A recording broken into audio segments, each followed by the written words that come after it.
Le 14 octobre dernier, l'association France-Palestine Solidarité organisait un colloque dans le cadre de la campagne 2017 Justice pour la Palestine.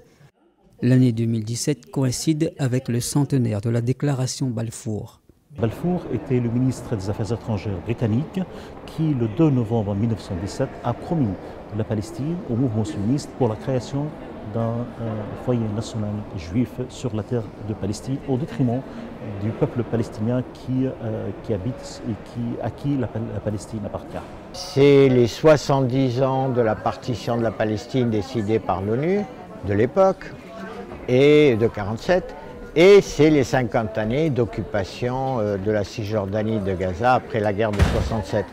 Donc ces trois dates qui sont trois dates absolument essentielles dans l'évolution de ce que l'on appelle le conflit israélo-palestinien, automatiquement nous conduisaient à réagir par une volonté d'expliquer, d'agir.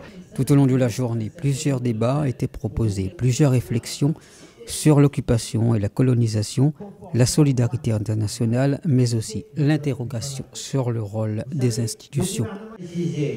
On part des colonies et on arrive aux banques françaises. En aucun cas, les banques françaises sont des banques dans les colonies israéliennes.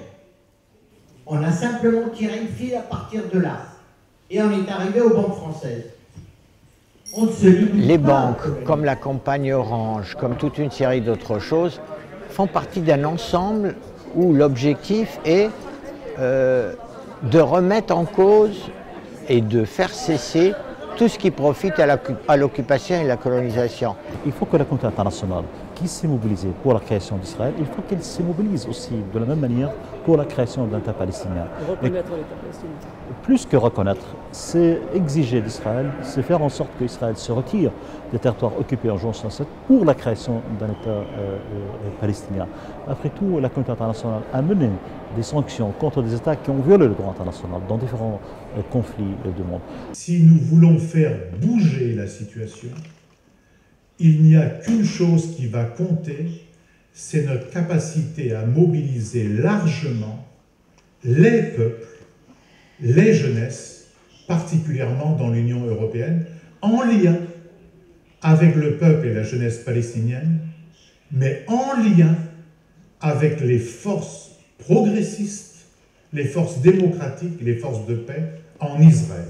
La France aide la Palestine en ce moment, la France reconnaît la Palestine en ce moment, mais il faut que la France mobilise davantage pour prendre des sanctions contre le gouvernement israélien, pour arrêter toutes les formes de collaboration militaire, financière qui existent entre la France et Israël, et pour que la France mette son poids comme un pays, comme une terre de droits de l'homme, comme un pays héritier de de la Révolution française, mette son poids pour que le peuple palestinien puisse lui aussi obtenir sa liberté et son indépendance. Reconnaître l'État de Palestine sur les frontières de 1967 avec Jérusalem-Est comme capitale, c'est la position de la France, normalement. Donc il faut qu'elle franchisse le pas et qu'elle la reconnaisse, d'autant plus qu'il y a 2 années, la France, quand elle avait préparé une initiative qu'on appelle l'initiative française et qui a été sapée par les Israéliens, il y avait une promesse claire de la part du ministère des Affaires étrangères, Laurent Fabius, qui disait la reconnaissance de la Palestine, ce n'est pas une faveur, ce n'est pas un passe-droit, mais c'est un droit. Cette journée de réflexion aura permis, au travers d'analyses de faits historiques, de chercher des clés, de sensibiliser pour agir. La suspension de l'adhésion de la Palestine.